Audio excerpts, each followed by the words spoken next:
దేవుడు అతను వెళ్ళిన చోటల్లా దేవుడు అతనికి విజయం ఇచ్చాడని మనం నేర్చుకున్నాం. ఈరోజు మరొక రాజుల గురించి దేవుడు మనతో మాట్లాడాలని ఉద్దేశించుకున్నారు. ఆయన పేరు ఉజ్జియా అనేటువంటి రాజు.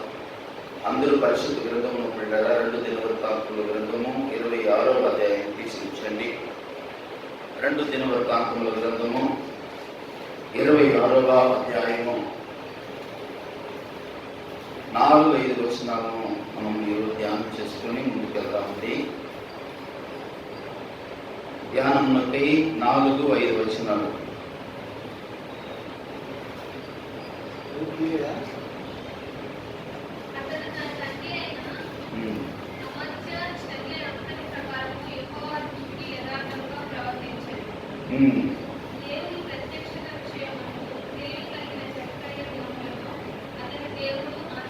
అతడు దేవునిని ఆశ్రయించాను. చాలండి. ఈ 2 మాటలు ఈరోజు దేవుని వాగ్దానం కొరకే. ఈరోజు ఈ 2 మాటలు, దేవుడు నిన్ను నన్ను మనలను వర్ధిల్లింప చేయాలి అంటే, దేవుడు నిన్ను లేక నన్ను మనలను దేవుడు అభివృద్ధి చేయాలి అంటే మనము కలిగి ఉండవలసినటువంటి పిల్లరా 2 విషయాలు ఏంటంటే, ఒకటి యథార్థముగా నడుచుకోవాలి, రెండోది దేవునిని ఆశ్రయించాలి. మనం అలాగ ఆశ్రయించినంత కాలము, యథార్థముగా నడుచుకున్నంత కాలము దేవుడు మనలను వర్ధిల్లింప చేస్తాడు. ఈరోజు వాగ్దానం ఈరోజు మనకు. అప్రియ సహోదరి సహోదరులారా, దేవుడు బైబిల్ గ్రంథంలో ఎంతో మంది రాజులు కావచ్చు, దేవుని సేవకులు కావచ్చు, దేవుని బిడ్డలు కావచ్చు, అందుకే తను ఎందరూ అంగీకరించారో వారందరూ దేవుని పిల్లల కంట దేవుడు వారికి అధికారాన్ని ఇచ్చును అని బైబిల్ సెలవిస్తుంది.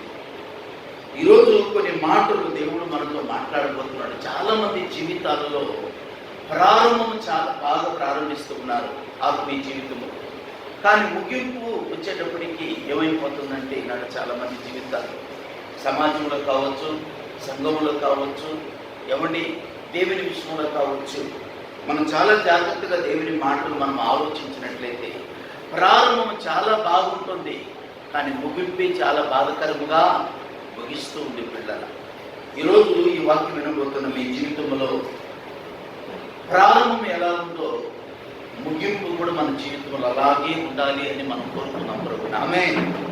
చూడండి పరిశుద్ధ గ్రంథంలో పిల్లరా 4వ వచనం మళ్ళా చదవండి.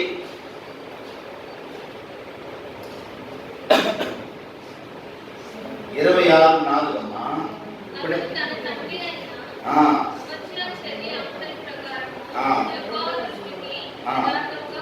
చాలండి. ఉజ్జియా రాజు మంచి ఆత్మీయుడు. ఉజ్జియా రాజు ప్రియమైన వాళ్ళరా, దేవునికి ప్రియమైనటువంటి జీవితం జీవించిన వాడు రాజు అయినటువంటి ఉజ్జియా గారు. ఈరోజు నీవు నేను మనము ప్రియమైన వాళ్ళరా ఆత్మీయులుగా ఉన్నామా? మన వల్ల ఇతరులకు మేలు కలుగుతుందా? మన వల్ల ఇతరులకు నష్టం కలుగుతుందా? మనము ఇతరులకు మేలుకరముగా ఉన్నామా?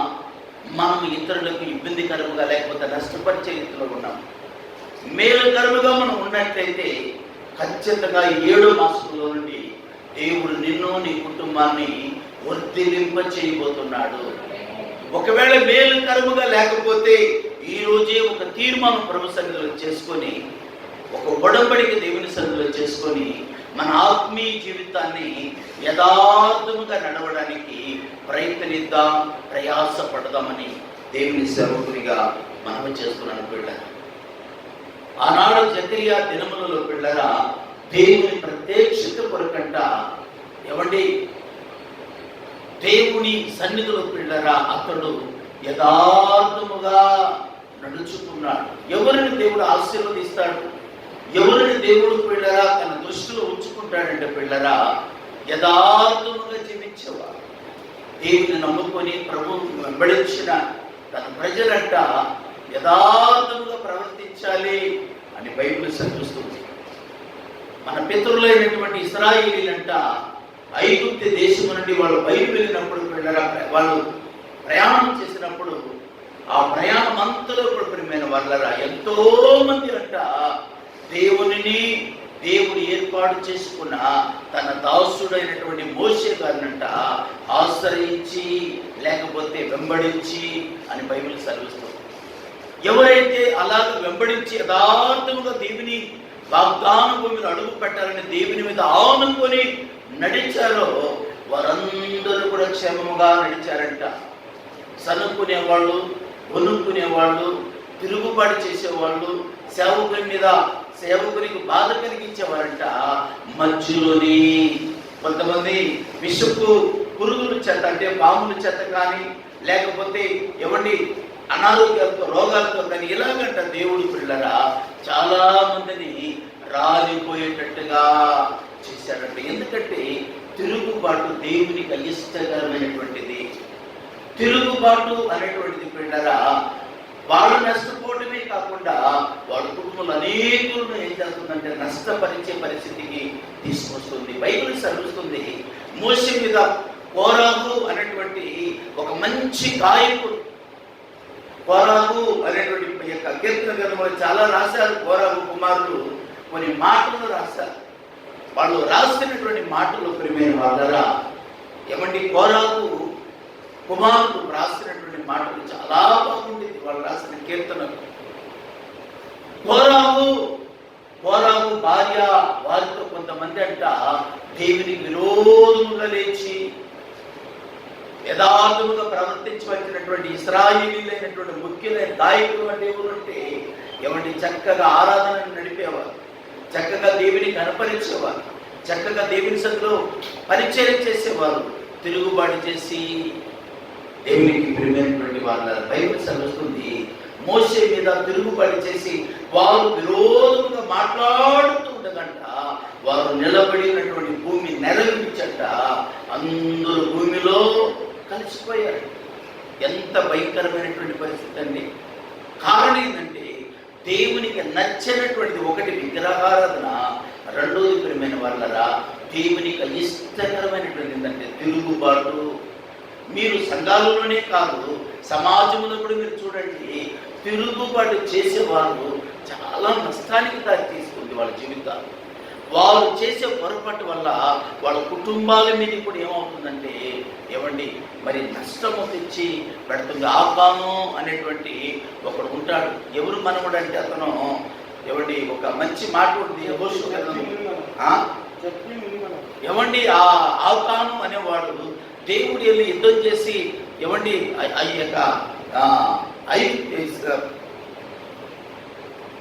ఈ పట్టణాన్ని పట్టుకోండి అంటాడు. ఏది పట్టణం అంటాడు? ఎరుకో పట్టణాన్ని పట్టుకోమంటే దేవుడు విజయం ఇస్తారు. కానీ ప్రియమైన వాళ్ళరా ఆ ఆకాను అనేవాడు అంటే ఆశించాడంటే దేని ఆశించాడు అంటే వెండిని బంగారమును ఆశించి కొన్నిటిని తీసుకొని వెళ్ళి తన డేరా కింద అంటే తను నివాసం చేస్తున్న డేరా కింద దాచిపెట్టాడంట మట్టితో. సేవకుడికి తెలియదు, దైవజనుడైనటువంటి యెహోషువ గారికి తెలియదు, నాయకుడైనటువంటి ఆయనకి, ప్రవక్తలకు ఎవరికి తెలియదా. కానీ పరిస్థితిని చూసిన వాడు అందుకే 139 ఇంటికి తర్వాత చదువుకోండి. దావీదు అంటాడు, నన్ను కూర్చుండటానికి తెలియను, నేను లేచటానికి తెలియను అని చెప్పిన దేవుడు దాన్ని చూచి ఎరుకో పట్టణమును ఎంత తక్కువ సమయంలో మొత్తాన్ని పడగొట్టి శోధనపరుచుకున్నటువంటి మహాపట్టణమైనటువంటి అందమైన పట్టణమైన ఎరుకో పట్టణాన్ని వాళ్ళ శోధన పరుచుకున్నారేమో కానీ ఆయి అనేటువంటి ఒక చిన్న పట్టణం మీద గొరగా పడిపోయారు. ఎందుకు అంటే దేవుని దాసుడైనటువంటి మరి యెహోషువ ఏడ్చి ఉపవాసుని ప్రార్థన చేస్తున్నప్పుడు దేవుడు అంటాడు కదా, ఇదిగో ఇశ్రాయేలీయులు పాపం చేసి నాకు కోపాన్ని పుట్టించారు, అందుకే మీరు ఈరోజు ఓటికి పాలయ్యారు. జాగ్రత్తగా ఈరోజు దేవుని మాటలు మనం వింటారు. ఎప్పుడు మనకు ఓటికి కలిగింది, ఎప్పుడు మనకు అపజయం కలిగింది, ఎప్పుడు వృద్ధిలే మనము కిందకి వెళ్తాము, లేకపోతే ఆశీర్వదించబడిన మనము లోనికి వెళ్ళిపోతూ ఉంటాం. ఎందుకు అంటే ప్రియమైన వాళ్ళరా కొన్ని విషయాలలో దేవుని విషయంలో మనము అజాగ్రత్తగా ఉండడము, లేకపోతే కొన్ని విషయాలు తెలిసి కూడా దాన్ని సరి చేసుకోలేకపోవటం వలన పిల్లరా దేవుని కోపము, దేవుని యొక్క ఉగ్రత వారి మీదకి వస్తుంది. జాగ్రత్తగా ఈరోజు దేవుని దాసునిగా మనవి చేస్తున్నాను బిడ్డ. ఈరోజు ఈ కుటుంబంలో ప్రశాంతత, ఈ కుటుంబంలో నెమ్మది, ఈ కుటుంబంలో పిల్లరా మరి మేలు కలగాలన్నా, మరి మంచి జరగాలన్నా, మీ మనసులో ప్రశాంతత ఉండాలన్నా, మీ హృదయంలో శాంతి సమాధానం కలిగి ఉండాలన్నా, మీరు కోరుకునేది దేవుడు మీ జీవితంలో మీరు పొందుకోవాలన్నా, దేవుడు చేయాలన్నా, మనం చేయవలసిన విషయం ఏంటంటే యథార్థముగా ఉండాలి మన జీవితం. దేవుని నమ్మిన మనము, ప్రభువును వెంబడించిన మనము, యేసును నమ్ముకున్న మనము, బాప్తిసం తీసుకున్న మనము పిల్లరా, యథార్థత లేకపోతే దాని పరిమాణం లేకపోతే దాని వల్ల కలిగే నష్టము చాలా ఎక్కువే ఉంటుంది అని ప్రభు పేరుతో మనం చేస్తున్నాను. ఆకాను అనేటువంటి వాడు చేసిన ఒకే తప్పుకి ఇశ్రాయేలీయులందరూ కూడా ఏమైపోయారంటే ఓడిపోయారు. ఇశ్రాయేలీయులందరూ కూడా ఏం చేయబడ్డారంటే బిడ్డరా, ఓడిపోయారు. ఘోరంగా ఓడిపోయారు. చిన్న హాయి పట్టణాన్ని తెలవలేక వాళ్ళు ఓడిపోవటానికి గల కారణం ఏంటంటే ప్రియమైన వాళ్ళరా, వారు దేవునికి వ్యతిరేకమైన పాపము చేశారు. ఎంతమంది చేశారు అంటే ఒకడే చేశాడు. ఆ ఒక్కడి వల్ల దేవుని కోపం రగులుకొని పిల్లరా, దేవుని సహాయం ఆగిపోయింది. పోయిన ఆదివారం మనం నేర్చుకున్నాగా, ఆశ దేవుని సందులో ప్రార్థించినప్పుడట, ఏమండి దేవుని సందులో మొరపెట్టినప్పుడు 2 దినవృత్తాంతముల గ్రంథము 14వ అధ్యాయంలో మనం చూసాం కదా, 10, 11, 12 వచనాల్లో తన దేవుడైన దేవుని సన్నిధిలో ప్రార్థన చేస్తున్నాడు. సైన్యము వెనక్కు ఉంది, ముందు ఏం చేస్తున్నాడు ఆయన చెప్పండి? ప్రార్థన చేస్తున్నాడు. బైబిల్ చదివిస్తుంది కదా, 13, 14 వచనాల్లో మీరు చదువుకుంటే 15 వచనాల వరకు యెహోవా భయము వలన వారు పారిపోయి. ఏమండి ఎవరు భయం వలన? దేవుని భయం వలన పారిపోయారు.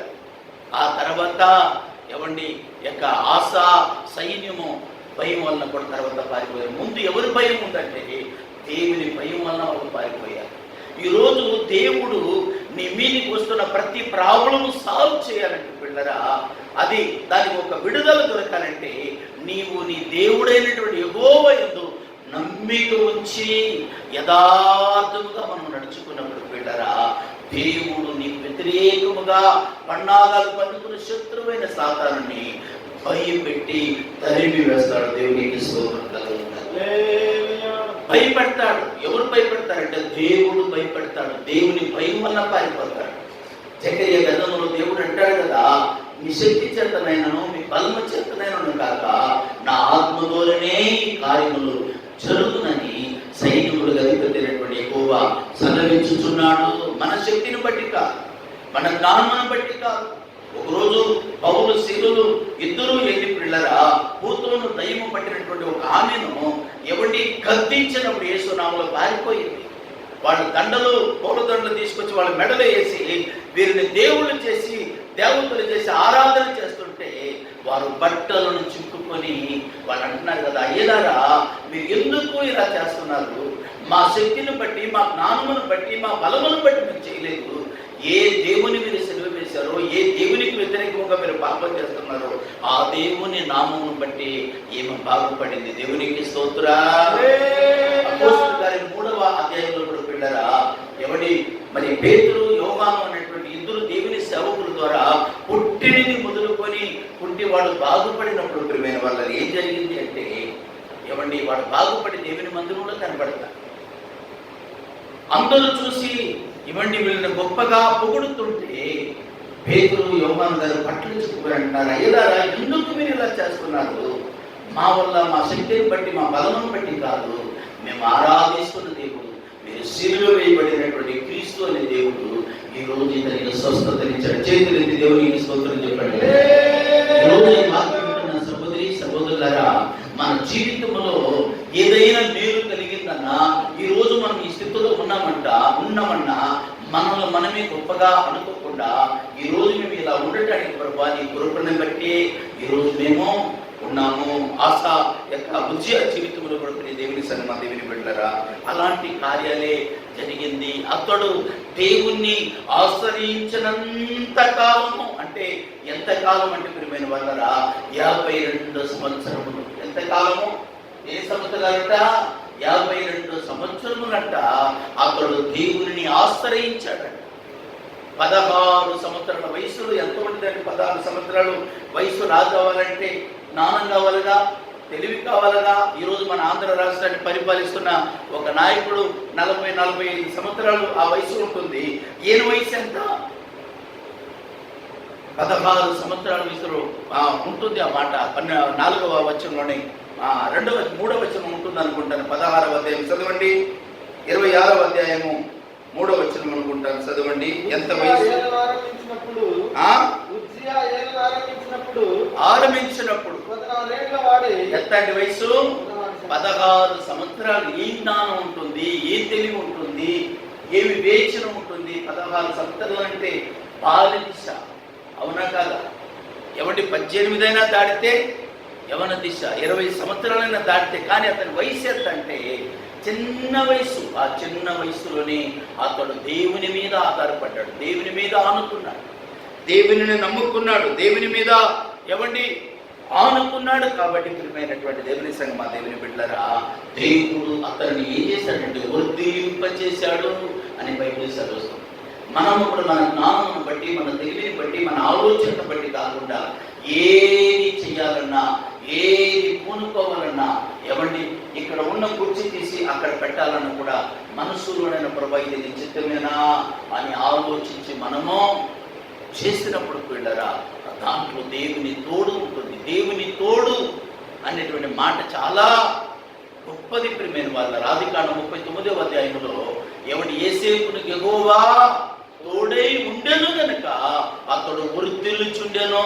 దేవుడు తోడుగా ఉంటే ఏమవుతుందంటే వర్ధిల్లుతాం. దేవుడు తోడుగా ఉంటే పిల్లల మనము దినదినము కృప వెంబడి కృపలోనికి మనము వెళ్ళిపోతూ ఉంటాం. ఈరోజు ఈ స్థాయిలో ఉంటే రేపు ఇంకొక స్థాయి అలాగా దేవుడు అలా హెచ్చించుకుంటూ తీసుకువెళ్తాడు అని ప్రభు పేరుతో మనం చేస్తున్నా. అందుకే యథార్థముగా అతడు యథార్థముగా నడుచుకున్నాడంట. రెండోది ప్రియమైన వాళ్ళ దేవుడే యెహోవాను ఆశ్రయించాడు. మన దేవుని మనం ఏం చేయాలంటే ఆయన ఆశ్రయమో కోరుకోవాలి. భక్తుడు అంటాడు, ఆశ్రయ దుర్గమా నా యేసయ్యా నవ జీవన మార్గమునా నన్ను నడిపించుమా, ఊహించలేని నీ కృపలేని క్షణము కోపించుచుని వాత్సల్యము నాపై చూపినావే. ఆశ్రయదుర్గము. ఆ ఆశ్రయదుర్గమైనటువంటి మన దేవుణ్ణి మనం ఏం చేయాలంటే ఆశ్రయించాలి. అంటే ఆయనతో కలిసి మనం ప్రయాణము చేయాలి. ఆశ్రయపురమైనటువంటి దేవుని మందిరములో నాటబడిన వారే. కీర్తన గ్రంథము 92వ అధ్యాయం 13వ వాక్యంలో వారు దేవుని మందిరములో నాటబడిన వారే, వారు దేవుని ఆవరణములు ఏం చేస్తారంట? వర్ధిల్లుదురు అని బైబిల్ సెలవిస్తుంది. నాటబడితేనే వర్ధిల్లుతాం. ఒక చెట్టు బ్రతికితేనే ఫలాలు ఇస్తుంది, అవునా కాదా? ఒక చెట్టు బ్రతికి ఉంటేనే దాంట్లో ఫలాలు కనబడింది. బ్రతికి ఉండేటువంటి ఏంటంటే సచ్చిన సమలాగా కాకుండా బ్రతికి ఉన్నటువంటి రీతిలో ఉండాలి. అంటే అది వేరు పారాలి, భూమిలోనికి అది వేరు పారాలి. వేరు అనగా చెట్టు అనగా విశ్వాసము, విశ్వాసి. వేరు అనగా విశ్వాసములు మనం ఎప్పుడైతే వేరు పారుతామో ప్రియమైన వాళ్ళరా, ఆత్మీయంగా మనల్ని దేవుడు ఏం చేస్తారంటే దాన్ని అభివృద్ధి చేస్తాడు. ఈరోజు దేవుని సేవకులుగా 7వ మాసము ఈ వాగ్దాన కూడికలో దేవుని సందులో కూర్చున్న మీరు, అలాగే యూట్యూబ్లో వింటున్నటువంటి మీరు కూడా ఈరోజు మీ జీవితాలు, మీ కుటుంబాలు ఎలా ఉందో ఒకసారి మిమ్మల్ని మీరే పరిశీలన చేయాలని ఒక దేవుని సేవకునిగా మనవి చేస్తున్నాడు. పిల్లలు చదవండి. ఇంకా పరిశుద్ధ గ్రంథంలో 6వ వచనం చదవండి త్వరగా. బయలుదేరి ఫిలిష్తీయులతో యుద్ధము చేసి ప్రాకారమును అష్డోదు ప్రాకారమును పడగొట్టి అష్డోదు దేశములోను ఫిలిష్తీయుల ప్రదేశములోను ప్రాకారపురములను కట్టించాడు. జాగ్రత్తగా మీరు ఆలోచించండి.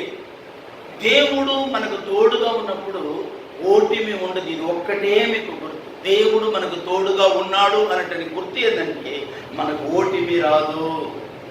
ఏమండి, ఓటిమికి ముందు ఒక్క క్షణం, అంటే అపజయమునకు ముందు ఒక్క క్షణం ముందైనా దేవుడు మనకి ఏం చేస్తారంటే విజయ కేతనము ఎగరవేస్తారు. ఇదే గుర్తు. మనకు ఓడిపోతున్నాము, మనం అనుకున్నది జరగడం లేదు, మనకు అనుకున్నది మనం చూడలేకపోతున్నామంటే ఎక్కడో ఏదో కొన్ని లోటుపాటు ఉంది. దాన్ని గుర్తెరిగి మనం ఏం చేయాలంటే ప్రియమైన వాళ్ళరా, జాగ్రత్త పడాలి. సంహార దూత వచ్చి నిలబడి, ఏమండి మా మోషే భార్య పేరు ఏం పేరు? మోషే గారి భార్య పేరు సిపోరా.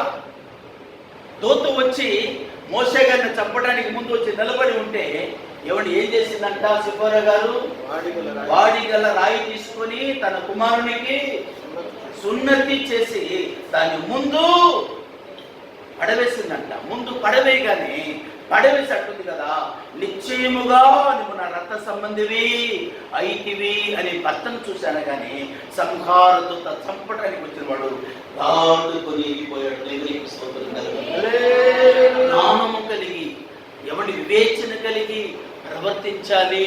దేవుని బిడ్డలమైన మనం ఎక్కడైనా లోటుపాటు మన ఆత్మీయ జీవితంలో ఎక్కడైనా ఎదురైనప్పుడు మనం ఏం చేయాలంటే ప్రియమైన వాళ్ళరా, ఓహో ఇది దేవుని చిత్తం కాదని చెప్పి మన ఆలోచనను మార్చుకోవాలి, మన తలంపులను మార్చుకోవాలి, మన యొక్క నడవడికలను కూడా మనం మార్చుకొని దేవునికి ఏది ఇష్టమో ఆ ప్రకారం మనం చేయుటకు మన మనస్సును మార్చుకున్నప్పుడు దేవుడు మన చర్యలన్నింటినీ కూడా దేవుడు ఏం చేస్తారంటే సరి చేసి ముందుకు నడిపిస్తాడు. దేవునికి స్తోత్రం.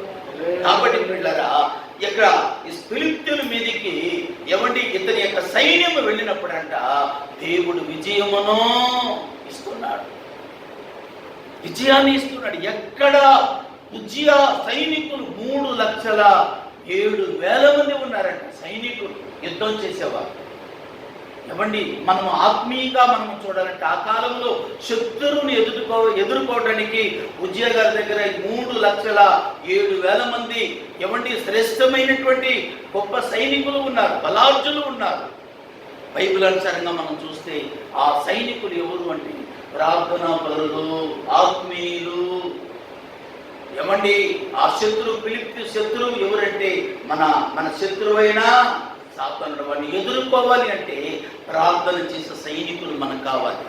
శత్రువైన సాతాను మనం ఎదుర్కోవాలంటే ఉజ్జియాలాగా ప్రియమైన వాళ్ళ ఎదుర్కోవాలి అంటే మనకు కూడా సైనికులు కావాలి. ఎలాంటి సైనికులు అంటే ఏమండి మొన్నే మా అమ్మాయి వాక్యములో గుర్తు చేసింది.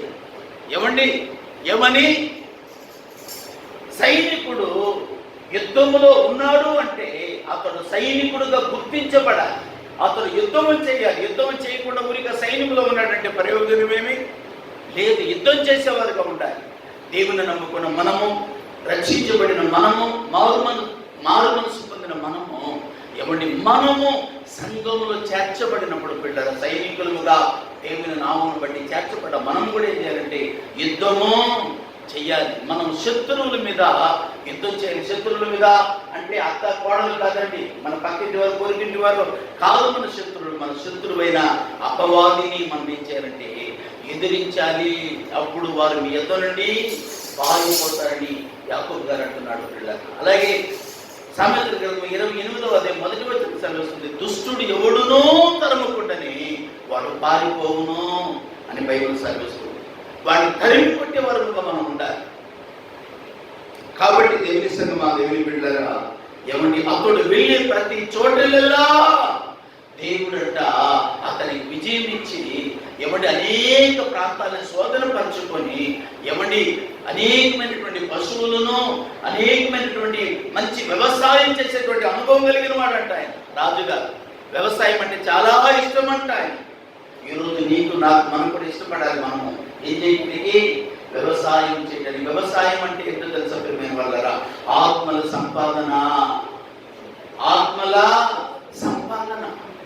మనం రక్షించబడి మనం ఎలాగ ఉంటే కాదు. యెషయా దేవుడు అంటాడు కదా, పిల్లలను కనని గొడ్రాలా అంటాడు దేవుడు. పిల్లలను కనని గొడ్రాలంటే శరీర సంబంధమైనటువంటి పిల్లలు కాదు ఇక్కడ రాయబడిన మాట. ఆత్మ సంబంధమైనటువంటి పిల్లలు. ఆనాడు పౌలు గారు తనతో ఉన్నటువంటి స్నేహితులు యొక్క శిష్యులు సహోదరులంట జైలు తీసుకెళ్లి పడవేసిన అక్కడ ఆత్మను సంపాదిస్తున్నారు. అంటే వారు ఖైదులను మారుమనసు పొందుతున్నారు, జైలు అధికారి మారుమనసు పొందుతున్నాడు. మళ్ళా ఇక్కడ ఉంటే వీడు ఇలాగ చేస్తున్నాడని చెప్పి పౌలు గారిని బయట తీసుకొచ్చి వదిలిపెడితే అక్కడ కూడా రక్షణ సువార్తని చెప్పి ఆత్మలను సంపాదిస్తున్నారు. దేవునికి స్తోత్రం కలుగుతుంది. 2 వారాల క్రితం మనం విన్నాం, సరిగా గుర్తులేదు ఏ రోజని. ఏమండి, రోమీయులకు రాసిన పత్రిక 16వ అధ్యాయంలో ఆ జాబితాలో ప్రార్థన వీరుల జాబితాలో, పరిశుద్ధుల జాబితాలో కొందరి గురించి పౌలు గారి సాక్ష్యం ఇస్తారు కదా. వీరు బహుగా దేవుని కొరకు ప్రయాస పడిన వారి గురించి. ఈరోజు నీవు మనము సైనికులనే ఉన్నాం. సంఘంలో ఉంటే ఎవరు మనము చెప్పండి? సైనికులమా కాదమ్మా? సంఘంలో ఉన్న మనము సైనికులమే. యుద్ధం చేస్తున్నామా అంటే ప్రార్థన యుద్ధం, ఉపవాసం అనే యుద్ధము, సంఘం కొరకు ఆత్మను సంపాదించేటువంటి యుద్ధం. 3,07,000 మంది సైనికులు ఉన్నారంట. వారు చేత ఏమంటే ఆయుధాలు పట్టుకొని యుద్ధానికి వెళ్ళారు అంటే విజయము చూడకుండా వెనక్కి తిరిగి రాలంట. నీవు నేను మనము కూడా ప్రియమైన వాళ్ళరా, వారి కంటే గొప్ప భాగ్యాన్ని దేవుడు మనకి ఇచ్చాడు. దేవునికి స్తోత్రం కలుగుతుంది. వారి కంటే గొప్ప ధన్యతలు దేవుడు మనకి ఇచ్చాడు. ఈరోజు ఈ వాక్యం వింటున్న సహోదరి సహోదరులారా, ఫిలిప్పీయుల మీదకి వెళ్ళి యుద్ధము 7వ వచనం కూడా చదవమ్మా కొద్దిగా తొందరగా. 7వ వచనం 26-7. ఫిలిస్తీన్లతోనూ భూభాగంలో నివసించిన అరబీలతోనూ మొహోనీయులతోనూ అతడు యుద్ధము చేయగా దేవుడు అతనికి సహాయం చేశాడు. దేవునికి స్తోత్ర. దేవుడు అంట అతనికి ఏం చేస్తున్నాడు? ఒకటి వర్ధిల్లింప చేస్తున్నాడు. యథార్థముగాను చెప్పండి, దేవుని ఆశ్రయించని రెండింటిని బట్టి ఒకటి అతను వర్ధిల్లింప చేస్తున్నాడు రాజుగారి దేశాన్ని, ప్రజలను. రెండోది ప్రియమైన వాళ్ళరా, అతనికి దేవుడు సహాయము చేస్తున్నాడు. సహాయము, దేవుని సహాయం మనకుందా బ్రదర్ అండ్ సిస్టర్? దేవుని తోడు మనకుందా? దేవుని కృప మనకుందా? దేవుని కృప మనకుంటే ఏం చేస్తామంటే వాక్యం వింటున్నప్పుడు టీవీలో కావచ్చు, దేవుని మందిరంలో కావచ్చు, ఎలా వింటామంటే పూర్తిగా మనం వింటాం. ఏమండి, పూర్తిగా అంటే వాక్యం అయిపోయేదాకా మనము వింటాం. అవునా కాదు? ఒక 4 మాటలు విని అయిపోయింది చూసేసామంటే అది చూడటంగా. దేవుని వాక్యము చూడాలి అంటే ప్రియమైన వాళ్ళరా, పూర్తిగా మనం దేవుని వాక్యాన్ని వినాలి, పూర్తిగా దేవుని వాక్యాన్ని మనం అర్థం చేసుకోవాలి. కాబట్టి నా దేవుని సంఘం, మా దేవుని బిడ్డలారా, ఈరోజు నీవు నేను మనము ఎప్పుడైతే దేవుని వాక్యముతో మనం నిండి ఉన్నామో మన మాట తీరు కూడా ఎలా ఉందంటే ప్రియమైన వాళ్ళ ఉంటుందంటే దేవునికి ప్రతికూలముగా, దేవునికి అనుకూలముగా, ఇతరులకు ఆశీర్వాదకరముగా ఉంటుంది అని దేవుని సేవకునిగా మనం చేస్తున్నాడు. బిడ్డలు 8వ వచనంలో ఒకసారి చదివి సహాయపడండి.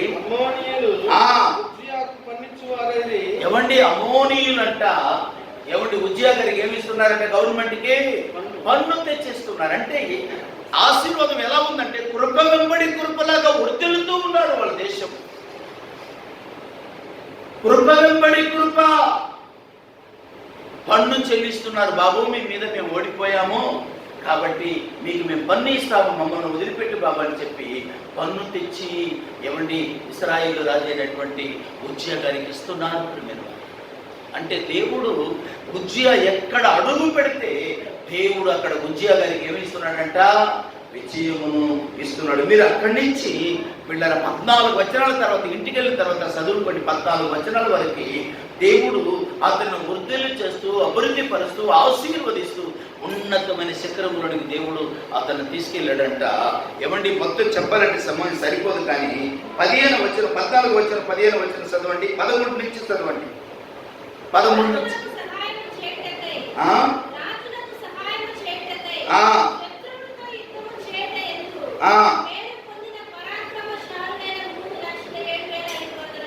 ఎంతమంది ఉన్నారంటే యుద్ధం చేయడం ఇప్పుడే గుర్తు చేశానుగా నేను. యుద్ధం చేసేవా? ఆ యుద్ధ సూర్యులు ఎక్కడ అడుగు పెడితే వాడు ఎంత గొప్ప బలాఢ్యుడైనా సరే ఏమండి ఏం చేస్తారంటే తెలుసా ప్రియమైన వాళ్ళారు? అక్కడే మీరు మొత్తం చదువుకోండి. ఒక్కొక్కడి కంట ఏమండి ఒక్కొక్క చేతికి 5,000 కదా మనకుంది, కానీ అక్కడ ఉన్న సైనికులు కంట ఒక్కొక్కడికి 6,000 ఉందంట, 6 వేళ్ళు ఉందంట.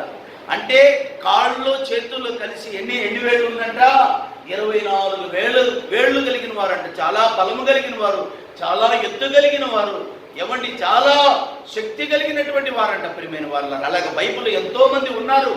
అలాంటి వారి మీద సైతము యుద్ధానికి వెళ్ళి విజయము పొందారంట దావీదు సైన్యములాగా.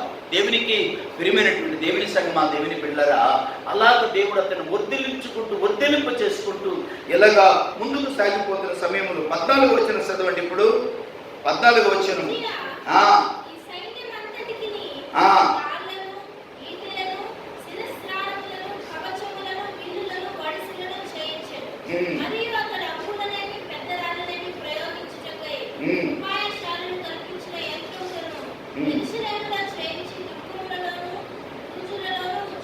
అంటే ఏం జరుగుతుందంటే తన యొక్క సరిహద్దులను దేవుడు ఏం చేస్తున్నాడు చెప్పండి? విశాలపరుస్తున్నాడు. ఉజ్జియా దేశాన్ని, ఉజ్జియా ప్రజలను, ఉజ్జియా కుటుంబాన్ని, ఉజ్జియా ప్రయత్నమును దేవుడు ఏం చేస్తున్నాడంటే సరిహద్దులను విశాలపరుస్తున్నాడు. ఈరోజు అంత అన్నం ఉంది, రేపు ఇంకొకరికి పెట్టేటట్టుగా దేవుడు ఆశీర్వదిస్తాడు. అంటే మీకు అర్థం అవ్వాలని చెప్తున్నాను. ఈరోజు తక్కువ సైన్యాన్ని, చిన్న దేశాన్ని జయిస్తున్నాడు, రేపు దానికంటే పెద్ద పెద్ద దేశాన్ని జయిస్తున్నాడు. అంటే ఉజ్జియా యొక్క విజయం వెనుక ఎవరు ఉన్నారంటే దేవుడు ఉన్నాడు. ఒక మాట చెప్పాలంటే ఉజ్జియా యొక్క వెనక దేవుని సహాయం ఉంది, దేవుని తోడు ఉంది. దేవుడు తలుచుకుంటే ప్రియమైన వాళ్ళరా, 4 కుష్ఠరోగుల ద్వారా సోమును పట్టణం మీదకి ఏం తెచ్చిపెట్టాడంట? దేవుడు విజయాన్ని తెచ్చిపెట్టాడు. 4 కుష్ఠరోగులు వాళ్ళు మాట్లాడుకుంటున్నారు కదా, అసలు ఆరోగ్యంగా ఉన్న వాళ్ళకే తినడానికి భోజనం లేదు.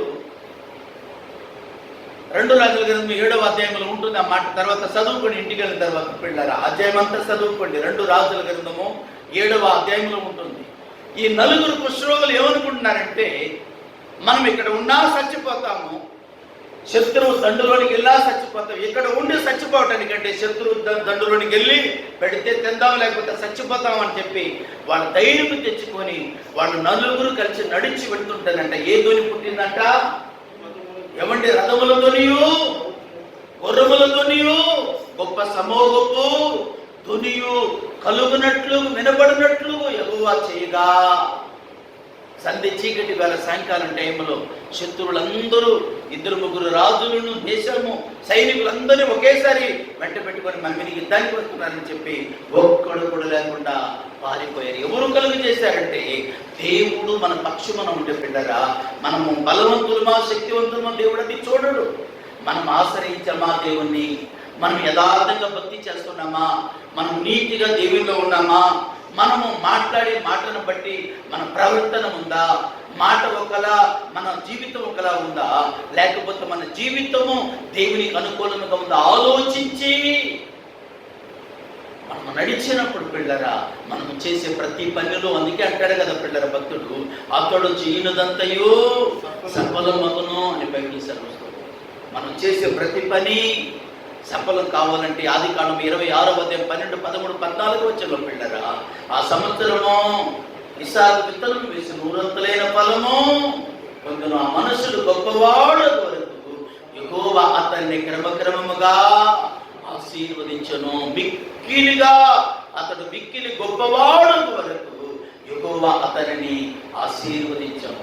ఫిలిష్తీయులు ఇస్సాకును చూసట అసూయపడి, మీ కుటుంబాన్ని చూసి అనేకులు అసూయపడేటట్టుగా దేవుడు చేయాలని చెప్పిండారా. మిమ్మల్ని ఎగతాళి చేయటం కాదు, మిమ్మల్ని ఏలనం చేయటం కాదు, మిమ్మల్ని చూసి ఇంకొకళ్ళు పిల్లరా, మిమ్మల్ని చూసి ఇంకొకళ్ళు అసూయపడేటట్టుగా మీరు ఉండాలి అంటే, ఒకటి ఆయన ఆశ్రయించాలి, రెండవది యథార్థముగా మనం భక్తి చేయాలి, యథార్థముగా ఉండాలి. మన భక్తి ఎలా ఉండాలంటే దేవుని ఎదుట యథార్థముగా ఉండాలి. ఇకపోతే 15వ వచనం ఒకసారి చదవండి. 15వ వచనం కరెక్ట్గా 15 గంటల్లో నేను ఈ మాటలు ముగిస్తాను. అతడు అంబులనేమి పెద్ద రాళ్ళనేమి ప్రయోగించుటకై ఉపాయశాలను కల్పించిన యంత్రములను యెరూషలేములో చేయించి దుర్గములలోను బురుజుల్లోనూ ఉంచాడు. అతడు స్థిరపడే వరకు. చాలండి, ఎవరిని స్థిరపడే వరకు అంటే తర్వాత వారికంటే గొప్ప గొప్ప సైనికులను సమూహములను ఎదుర్కోవటానికంట అతడు అన్నిటిని కూడా ఏం చేసి పెట్టాడంట, జాగ్రత్త చేసి నిల్వ చేశాడంట. ధాన్యాల విషయంలో కానీ, భోజన విషయంలో కానీ, యుద్ధ సామగ్రి విషయంలో కానీ, లేకపోతే శత్రువుల్ని ఎదుర్కొనేటువంటి సైనికు బలం విషయంలో కానీ 3,07,500 మందిని సైనికులను అతను ఏర్పరచుకున్నాడు. ఇంతగా దేవుడు దీవించి ఆశీర్వదించి గొప్ప ఉన్నతమైన శిఖరానికి ఎక్కినటువంటి ఈయన జీవితంలో ప్రియమైన వాళ్ళరా, శత్రువు అయినటువంటి సాతానుడు అతనిని శోధించటం మొదలుపెట్టాడు. ఇప్పుడు ప్రాముఖ్యమైన మాటలు ఒక 10 నిమిషాలు 1/2 గంట ముగిస్తాను బిడ్డరా. ఇప్పుడు రండి 16వ అధ్యాయము మొదటి వచనం చదవండి. 16వ అధ్యాయం 26వ అధ్యాయం మొదటి వచనం, అంతటా 26వ అధ్యాయం 16వ వచనం. అయితే అతడు స్థిరపడిన తర్వాత మనసును గర్వించి చెడిపోయాడు. అండర్లైన్ చేసుకోండి మాట దయచేసి. ఈ రోజు దేవుడు కొన్ని దీంట్లో ఉండేటువంటి సత్యాన్ని, దీంట్లో ఉండేటువంటి ప్రియమైన వాళ్ళరా ప్రాముఖ్యమైనటువంటి మాటలను మనం గుర్తించి మన జీవితాలను ఒకవేళ లోటుపాటు ఉంటే సరి చేసుకోవడానికేమో ఈ రోజు దేవుడు మనతో మాట్లాడుతున్నాడు బిడ్డరా. అతడు స్థిరపడిన తర్వాత, దేవుడు అతనికి విజయం ఇచ్చిన తర్వాత, అతను ఒక స్థాయికి వెళ్ళిన తర్వాత, అతను దీవించబడిన తర్వాత, అతను మేలు పొందిన తర్వాత, అతను ఉన్నతమైన స్థానంలో దేవుడు కూర్చుండబెట్టిన తర్వాత హృదయంలో ఏమొచ్చిందంట అయ్యగారికి? గర్వం. మనిషిని పతనం చేసేది నెంబర్ 1 ఏంటో తెలుసా పిల్లరా? గర్వము. ఈ గర్వము ఎవరి నుంచి వచ్చిందో తెలుసా ప్రియమైన వాళ్ళరా? నేర్చుకుందాం దయచేసి ప్రియమైన వాళ్ళరా. చదవండి, కింద వచనాలు చదవండి, 17వ వచనం కూడా చదవండి. యాజకుడైన అజర్యాయు అతనితో కూడా ధైర్యవంతులైన యెహోవా యాజకులు 8 మంది అతని వెంబడి లోపలికి పోయింది. వారు రాజైన ఉజ్జియాను ఎదిరించి ఉజ్జియా యెహోవాకు ధూపం వేయుట. ఏం గర్వం వచ్చిందంటే ఈయన గారికి? ధూపం ఎవరు వేయాలండి? ధూపం అంటే వాక్యం చెప్పేది ఎవరు? సంఘ నాయకుడు ఎవరు అంటే దేవుడు ఎవరిని ఏర్పరచుకుంటే వారు మాత్రమే సంఘాన్ని నడిపించాలి. ఒకరి మీద వెళ్ళి చెయ్యి అలా పెట్టి ప్రార్థన చెయ్యాలి అంటే ఆ అధికారం దేవుడు ఎవరికి ఇచ్చాడు అంటే సంఘ సేవకులు, అంటే దేవుడు ఏర్పరచుకున్నవాడు. దేవుని పరిచర్య ఎవరు చేయాలి అంటే ప్రియమైన వాళ్ళరా దేవుడు ఏర్పరచుకున్నవారు. అంటే పరిచర్య అంటే నా మాట మీరు అర్థం చేసుకోవాలి. వాక్యం చెప్పడమే కాదు, సేవకులము అని అనిపించుకోవడమే కాదు. సేవకుడు అంటే దేవుడు ఏర్పాటు చేసుకున్న సేవకుడు. పోయిన ఆదివారం కూడా నేను జ్ఞాపకం చేశాను. సేవకుడు అంటే ఎవరు? సేవకుడు ఎలా ఏర్పాటు చేయబడ్డవాడు? సేవకుడు ఎవరి చేత ఎన్నుకో చేయబడిన వారని మనం విన్నాం. దేవుని సంగమా, దేవుని బిడ్డల ఈయన గారంట ధూపం వేయడానికి వెళ్ళాడంట. ధూపం ఎవరు వేయాలి? యాజకుడు వేయాలి. అక్కడ ఉన్నటువంటి అనేక మంది యాజకులు వచ్చాయా, రాజుగారు తొందరపడుతున్నారు, వద్దయ్యా నా మాట విను అని చెప్తుంటే వాళ్ళ మీద కోపపడ్డాడంట. వాడి మీద కోపముతో తిరుగుబాటు చేశారు. వాళ్ళు అంటున్నారు కదా పిల్లరా, 18వ వచనం చదవండి. వాడు రాజైన ఉజ్జియాను ఎదిరించి ఉజ్జియా యెహోవాకు ధూపము వేయుట, ధూపము వేయుటకే ప్రతిష్ఠింపబడిన అహరోను. ఎవరు ఉన్నారంట? ధూపం వేయటానికే ప్రతిష్ఠింపబడిన వారు వేరే వాళ్ళు ఉన్నారు. నీకే పని? వాక్యం చెప్పడానికి దేవుడు మరొకరిని ఏర్పాటు చేసుకున్నాడు. అంటే ఆయన పని అది. ఆయన ఏర్పాటు చేసుకున్నాడు. ద్రాక్ష తోటను ఖాయమని చెప్పి దేవుడు అతనికి అధికారాన్ని ఇచ్చాడు. కానీ ఈయనకేం పని? ఈయన వెళ్ళి ధూపార్తి పట్టుకొని ధూప వేదిక మీదకి వెళ్ళిపోతున్నాడు. వాళ్ళు అంటున్నారు కదా, ధూపం వేయడానికి యాజకులు ఉన్నారు, ఆరోను వంశములు ఏర్పరచబడిన వారు, దేవుడు ఏర్పరచుకున్న వారు ఉన్నారు. దయచేసి నా మాట విను బాబు, నష్టపోతావు బాబు, చాలా ఇబ్బంది పాలవుతావని యాజకులందరూ చెప్తుంటే ఏమంటున్నాడు? చదవండి, ఎంత వచ్చినాడు? పరిశుద్ధ స్థలముల నుండి బయటికి పొమ్ము, ద్రోహము చేసి ఉన్నావు. ఏం చేశాడంట ఉజ్జియా గారు? గర్వం వచ్చినప్పుడు చేశాడా? గర్వం కాకముందు చేశాడా? దేవుని ఆశ్రయించినంత వరకు వినయముతో విధేయునితో ఉన్నంత వరకు ఎలా ఉన్నాడంటే దేవునికి విధేయుడుగా ఉన్నాడు, దేవునికి లోబడి ఉన్నాడు, దేవుని మాటకు లోబడి ఉన్నాడు. అప్పుడు దాకా అతను వృద్ధులతో అనేకులకు సహాయం చేసే స్థితిలో దేవుడు ఉంచాడు. ఎప్పుడైతే హృదయములో గర్వించాడో, అంటే స్థిరపడిన తర్వాత. ఈనాడు చాలా మంది విశ్వాసులు నా జీవితంలో పిల్లలు, మన సంఘంలోనే కాదు సమాజంలో కూడా చాలా మందిని చూస్తూ ఉంటారు. తినడానికి తిండి లేనప్పుడు, కట్టుకోవడానికి వస్త్రం లేనప్పుడు, చాలా నిస్సహాయ స్థితిలో దేవుని దగ్గరికి వచ్చిన వారు చాలా మంది బయట వారు నాకు తెలుసండి.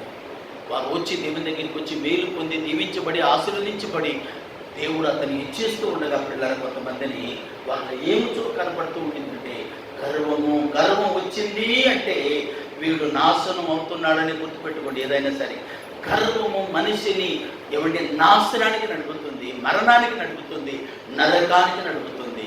కానీ వినయము విధేయత ప్రియమైన వాళ్ళరా ఒక మనిషిని గొప్పవనిగా చేస్తుంది. అందుకే ఎవడి దావీదు అనే భక్తుడు ప్రార్థన చేసి ఒక చక్కని మాట, నాకు ఇష్టమైన మాటలో ఒక మాట ఏంటో తెలుసా? నీ సాత్వికము నన్ను గొప్ప చేశాను. దేవునికి స్తోత్రం. ఒక వ్యక్తికి సాత్వికం అంట అతను ఏం చేస్తుందంట? గొప్ప చేస్తుంది. గర్వం ఏం చేస్తుందంటే కృంగదీస్తుంది. గర్వం వల్ల మనిషి ఓడిపోతాడు, గర్వం వల్ల మనిషి పడిపోతాడు. గర్వము సాతాను వల్ల కలిగింది. 20 వచనం చదవమ్మా. 20 వచనం 26 20. అతని వైపు చూడగా అతని నొసట కుష్ఠరోగము కనబడెను. ఏం సంపాదించుకున్నాడు? గర్వమును బట్టి అతనికి వచ్చింది, అతను అనుభవించింది, అతను పొందుకున్నది ఏంటంటే మేలు కాదు, రోగము. ఒకరోజు ఎలీషా గారి దగ్గరికి వచ్చి ఒక సైనికుడు అంటున్నాడు, అయ్యా నేను బాగుపడ్డాను బాబు, దేవుడు నన్ను స్వస్థపరిచాడు, ఉచితంగా స్వస్థపరిచాడు. ఎన్నో ఏళ్ళ నుంచి ఈ కుష్ఠరోగంతో బాధపడుతున్న నేను మీరు చెప్పిన మాట చొప్పున యోర్దాను నదిలో 7 మార్లు ఉన్నా కానీ నా దేహమే కాదు, నా హృదయం మారిపోయింది, నా మనస్సు మారిపోయింది బాబు, నీకు వందనాలు, నా ప్రభుకు స్తోత్రములని చెప్పి ఈ బహుమానాన్ని తీసుకో అంటున్నాడండి. సేవకుడి దగ్గర వచ్చి అంటున్నాడు, దైవ ప్రవక్త దగ్గర, ఇదిగో ఈ బహుమానాన్ని తీసుకో. ఎందుకు ఆ బహుమానం అంటే కృతజ్ఞత కానుక. రోగము నుండి విడుదల పొందాడు, రోగము నుండి బాగు చేయబడ్డాడు.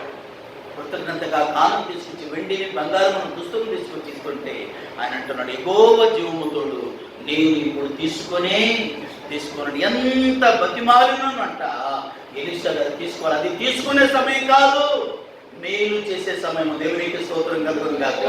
అంటాడు కదా, ప్రార్థన చేసే సమయము. ఈ విషయాన్ని ఒకడు కనిపెడుతూ ఉన్నాడు పక్కన నుండి. ఎవడు వాడంటే గగాజీ అనేటువంటి ఒక శిష్యుడు ఉన్నాడు.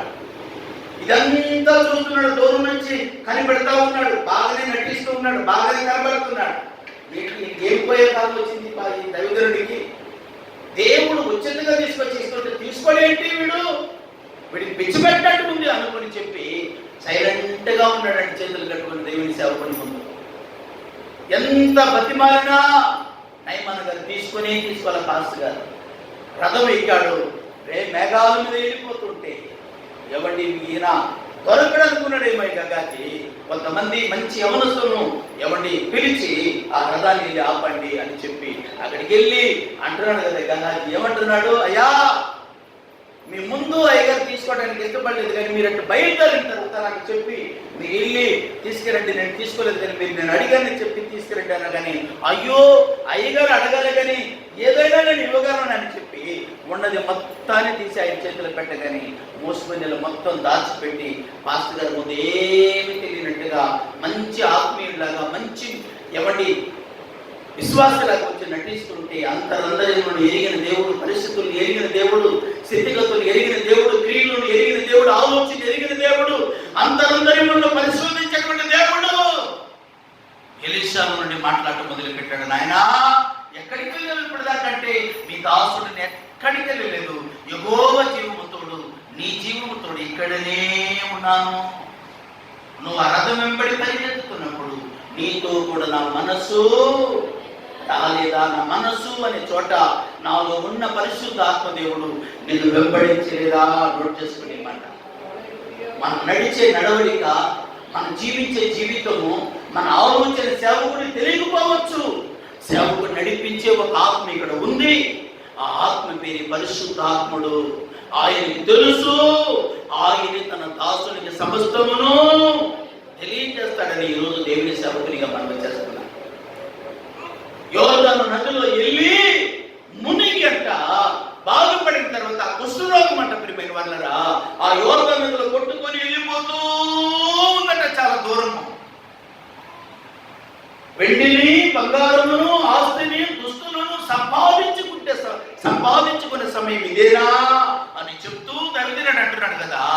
నయమాను వదిలిపెట్టినటువంటి ఈ కుష్ఠరోగము ఈ రోజు నుంచి నీకును చెప్పండి నీ సంతతికి గుర్తుపెట్టుకోండి. ఒక్క తప్పు నేను చేశాను అనుకోండి నాతోనే పోదు సుమి. ఈరోజు యూట్యూబ్ లో వింటున్న సహోదరి సహోదరులారా, ఒకవేళ మీతో కూడా దేవుడు ఈరోజు మాట్లాడుతున్నాడు. ఈరోజు ఏదైనా తప్పు దేవునికి అయిష్టకరమైనటువంటి చేస్తే మనతోనే చేసే వాళ్ళతోనే పోదు, మన కుటుంబం మీద, మన పిల్లల మీద, మన భార్య మీద, అవునా కాదా? ఈరోజు ఈ వాక్యం వింటున్న సహోదరి సహోదరులారా, ఎలీషా గారు ముందు తెల్లని కుష్ఠరోగము గలవాడై ఎగాచి అతని ముందు నుండి వ్యసన పడుతూ ఈ వ్యక్తిని కూడా మనం ఆలోచిస్తే పిల్లరా, ఎవరి ప్రారంభం ఎలా ఉంది విజయరాజు గారి దగ్గర పిల్లరా, చాలా బాగానే ఉంది. కానీ ఏమైపోయిందంటే ప్రియమైన వాళ్ళరా, సెకండ్ వే లేకపోతే ముందు వచ్చినటువంటి కరోనా కంటే చనిపోయినటువంటి వారి కంటే చెప్పండి సెకండ్ వే వచ్చినప్పుడు చాలా మంది చాలా పవర్గా వచ్చింది, త్వరగా తగ్గింది కానండి చాలా పవర్గా వచ్చింది. అవును, బైబిల్లోని యేసు ప్రభువు వారు శ్రేష్ఠమైన మాట చెప్తారు, పాపం వల్ల వచ్చి జీతము మరణము. ఈరోజు ఈ వాక్యం వింటున్న సహోదరి సహోదరులారా, ఈ ఉజ్జియా వద్దు వద్దు వద్దు అంటుంటే ఎవరి సేవకుల మీద యాజకుల మీద కోపడ్డాడంటే ఇంకా కోపటానికి కదా. ఒక దేవుడు ఏర్పాటు చేసుకున్నటువంటి ఒక దైవజనుని మీద తిరుగుబాటు చేయడం మామూలు విషయం అనుకుంటున్నావా? ఒక దేవుని సేవకుని మీద, దేవుని సేవకురాల మీద, దేవుడు ఏర్పరచుకున్న దేవుని ప్రతినిధుల మీద తిరుగుబాటు చేస్తున్నావు అంటే నీవు దగ్గరగా ఉన్నావు. దేనికి?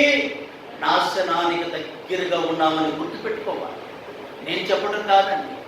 ఎవండి నీ సాత్వికము నన్ను గొప్ప చేశాను అని బైబిల్ సెలవుస్తుంది. సాత్విక ఎవరిలో నుండి వచ్చింది? త్వరగా రాసుకుంటారా? దేవునికి ప్రియమైన వాళ్ళరా, మత్తయి సువార్త 11వ అధ్యాయము 29-30 వచనం పిల్లరా, ప్రభు అయిన యేసుక్రీస్తు వారు అంటాడు కదా, ఏమండి నేను సాత్వికుడను దీన మనసు గలవాడును. హల్లెలూయా. నేను సాత్వికుడను దీన మనసు గలవాడును. అమ్మా, దేవుని యొక్క మనస్సు, దేవుని యొక్క విధానం ఎలా ఉంటుందో చూడండి. త్వరగా బైబిల్లో ఒక మాట పిల్లరా, సామెతల గ్రంథము 15వ అధ్యాయం 33వ వచనం ఒకటి తీయండి. సామెతల గ్రంథము 16వ అధ్యాయము 6వ వచనం ఒకటి తీసి ఉంచండి. ముందు చదవండి 33వ వచనం. సామెతల గ్రంథము దేవుని వల్ల కలిగేటువంటి మాటలు చెప్తున్నానండి. యెహోవా యందు భయభక్తులు కలిగి ఉండుట జ్ఞానాభ్యాసమునకు ఎవరి ఘనతను తెచ్చిపడుతుంది. ఎవరి? దేవుని ప్రేమను బట్టి, దేవుని భయభక్తులను బట్టి కలిగేటువంటి ఆశీర్వాదం ఘనత. 16:6 చదువమ్మా. కృపా సత్యము వలన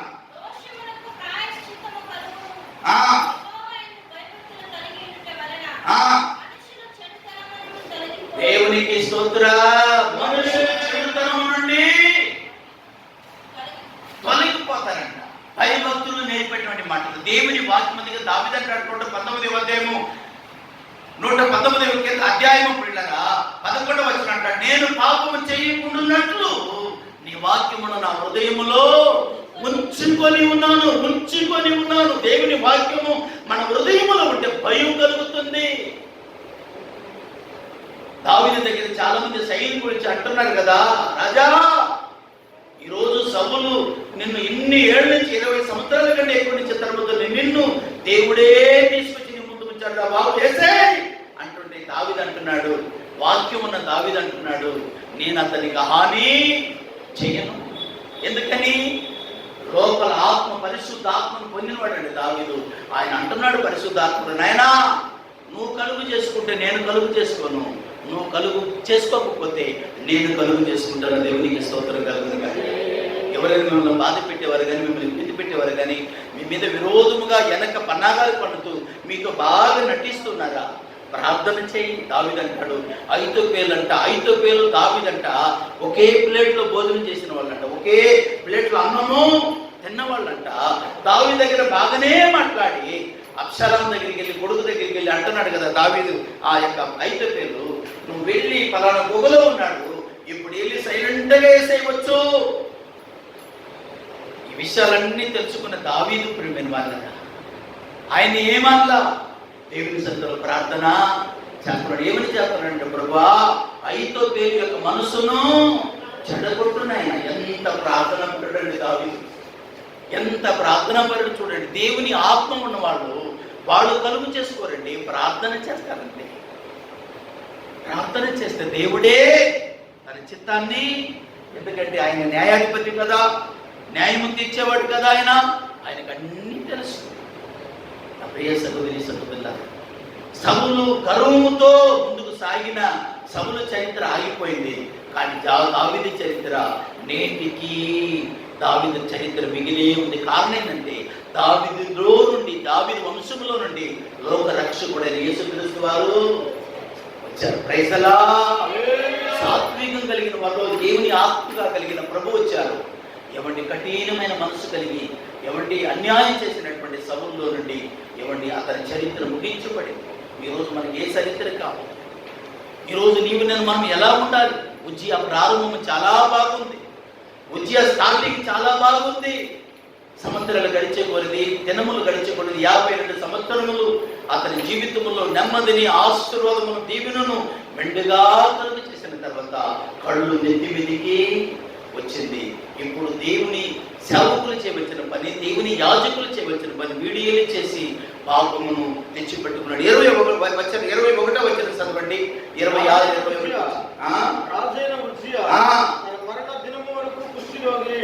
మరణం దినం వరకు ఏం చేశాడంట చెప్పండి? కుష్ఠరోగే చనిపోయాడంట. వదిలిపెట్టిరి అని కొన్ని మాటలు ఉంటుంది అక్కడ. అతను దూరముగా ఉంచేది అతన్ని.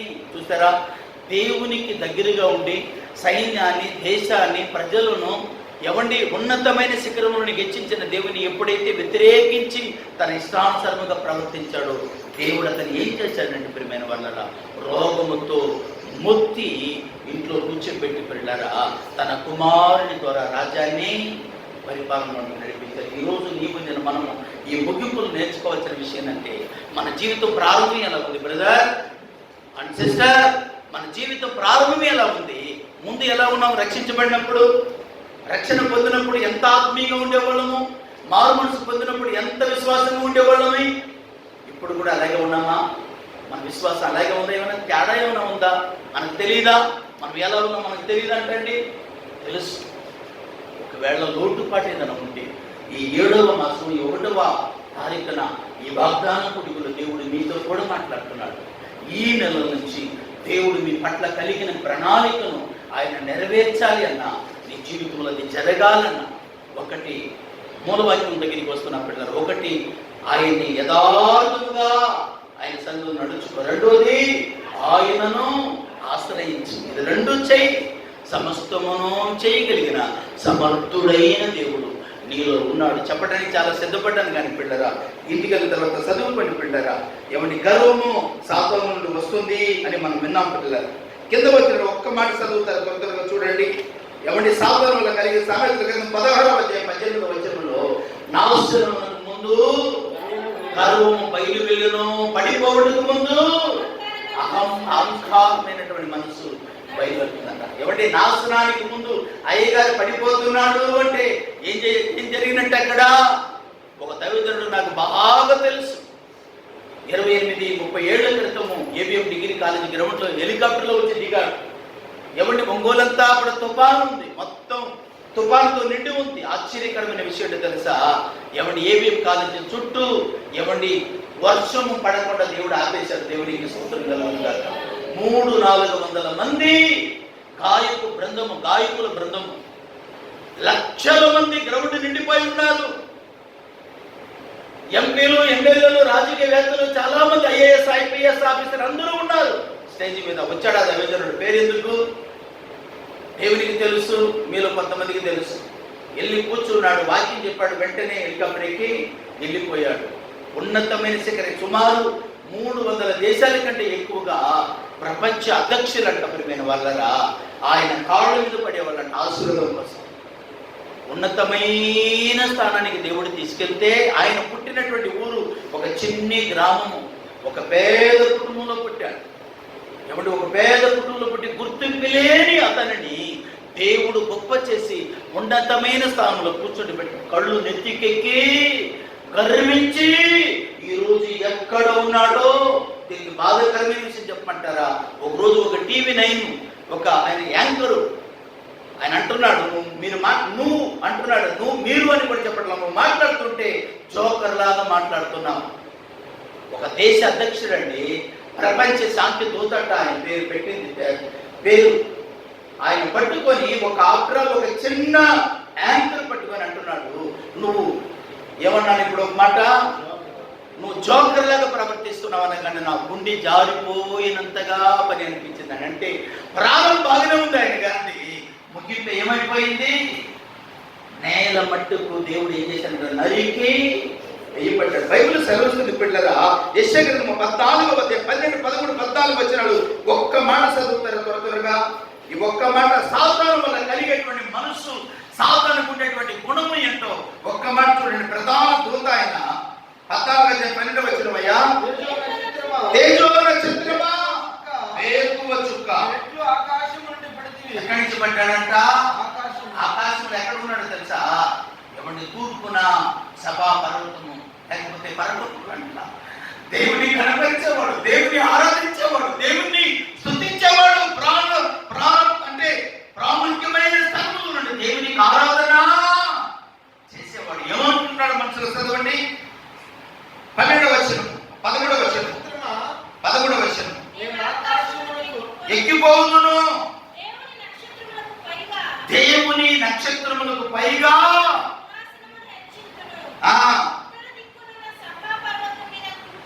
ఎక్కడ ఉన్న పర్వతం అంట? ఉత్తర దిక్కున సభా పర్వతం ఉందంట పరిశుద్ధాత్మ దేవునికి. ఆ పర్వతం మీద నేను కూర్చుంటా. దేవుడు కాదండి, విడు కూర్చుంటాడట. ఎక్కుదును. దేవునితో ఏం చేసుకున్నాడంటే వీడు మనసులో, బయట చెప్పలేదండి, మనసులో అనుకుంటున్నాడు దేవుని సింహాసనం పైన కొద్దిగా నా సింహాసనం ఉంటే ఎంత బాగుండిద్ది అనుకున్నాడు. ఎవరు ఆలోచన ఇదంటే శత్రువైనా లూసిఫర్ అంటున్నామే, ప్రధాన దూత. సాతాన్ అంటే ఎవరో కాదండి, ప్రధాన దూత. అతనికి ఆ ప్రధాన దూత కంట దేవుడు యెహెజ్కేలు గ్రంథంలో రాస్తాడు కదా, ప్రత్యేకమైన స్థానం ఇచ్చాడంట దేవుడు. ఆ స్థానం అంతటిని పోగొట్టుకొని దేవుని కంటే నా సింహాసనం పైన ఉండాలనుకున్నాడు. ఇప్పుడు ఎక్కడ ఉన్నాడంట? 15వ వచనం చదవండి. ఎక్కడ త్రోయబడ్డాడయ్యా? అది ఎక్కడ ఉండవలసిన వాడు ఎక్కడ పడ్డాడంట? వచ్చి నరకములో. అగ్ని ఆరదు, పురుగు చావు. ఎవరికంట స్థలము? నరకం ఎవరికండి? ఎవరికా నరకం? సాతాను సంబంధులకి, దేవుని సంబంధులు కాదు. దేవుని సంబంధులకి ఏంటంటే అక్కడ దుఃఖం ఉండదు, బాధలు ఉండదు, కలతలు ఉండదు, కన్నీరు ఉండదు, వేదన ఉండదు అక్కడ దేవుని రాజ్యం. కానీ నరకంలో ఏమంటే అగ్ని ఆరదు, పురుగు చావదు. అక్కడ నరకం. అది ఎప్పుడు అగ్ని మండుతూనే ఉంటుంది. ఈ స్థలం మనుషులు కాదని దేవుడు కలుగు చేసింది సాతానుకి, సాతాను యొక్క దూతలకి. కానీ సాతానుడు ఏం చేస్తున్నాడంటే అనేకులను వాళ్ళకు కనిపింపజేసి ఈనాడు సాత్విక నరకానికి వాళ్ళని చాలా మందిని వారసులుగా చేస్తున్నాడు. ఈరోజు ఈ వాక్యం వింటున్న సహోదరి సహోదరులారా, ఏది కావాలో ఈరోజు నీ ముందు నా ముందు ఉంచాడు. ఏది మనకు కావాలో, ఏది మేలో మన ముందు దేవుడు ఉంచాడు. ఏది కావాలో ఒక తీర్మానం చేసుకొని ప్రభు సన్నిధిలో ప్రార్థన చేసి, ప్రభా నాకు మొదటి స్థానం కావాలి, నాకు సెకండ్ స్థానం వద్దు అనుకునేవారు మోకరించి ప్రార్థన చేద్దాం. దేవుడు మీ కుటుంబాలను దీవించి ఆశీర్వదించినగా ప్రార్థన చేసుకుంటాం. దయా ప్రేమ కలిగిన తండ్రి, ప్రధానాన్ని బట్టి స్తోత్రాలు అనుసరిస్తూ ఉజ్జయ రాజు గారి యొక్క ప్రాణం చాలా బాగుంది, కానీ ముగింపై ఘోరంగా మారిపోయింది.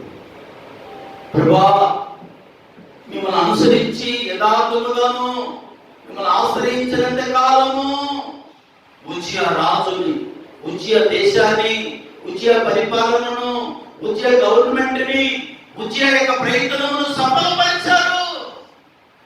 ఎప్పుడైతే హృదయములు కరిగించి స్థిరపడిన తర్వాత, దీవించబడిన తర్వాత, మేలు పొందిన తర్వాత, ఎప్పుడైతే హృదయములో గర్వము వచ్చిందో పతనానికి పడిపోయాడు.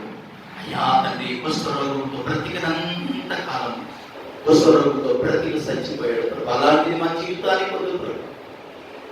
నిన్ను అనుసరించి యథార్థముగా జీవించడే ప్రారంభ జీవితము అదే మాకు దయచేయుదురు గాక.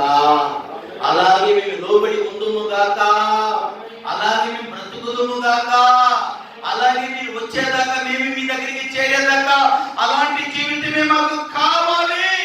అలాగే మీరు దయచేయుదురు గాక అని ప్రార్థిస్తాం. యూట్యూబ్లోనో ఈరోజు మీ సన్నిధిలో కూర్చొని వింటున్న ప్రతి ఒక్కరి జీవితంలో మొదటి స్థానమే కావాలని కోరుకుంటున్నాం. యేసు పేరుతోనే అడిగి ప్రార్థనను ఈ వాక్యమును ముగిస్తున్నాను. పరమ తండ్రి, ఆమె తండ్రి, కుమార పరిశుద్ధ ఆత్మీయతతో చేరున్న మనకు అలాగే బిడ్డలకు యూట్యూబ్ లో చూస్తున్న ప్రతి ఒక్కరికి సకల పరిస్థితులకు ఇప్పుడు ఎల్లప్పుడూ సదాకాలం తోడుగా ఉండి విజయ ప్రారంభ జీవితమే దయచేయుగాక. ఆమె అందరి వందనాలు. ప్రపంచమైతే మళ్ళీ కలుసుకుందాం.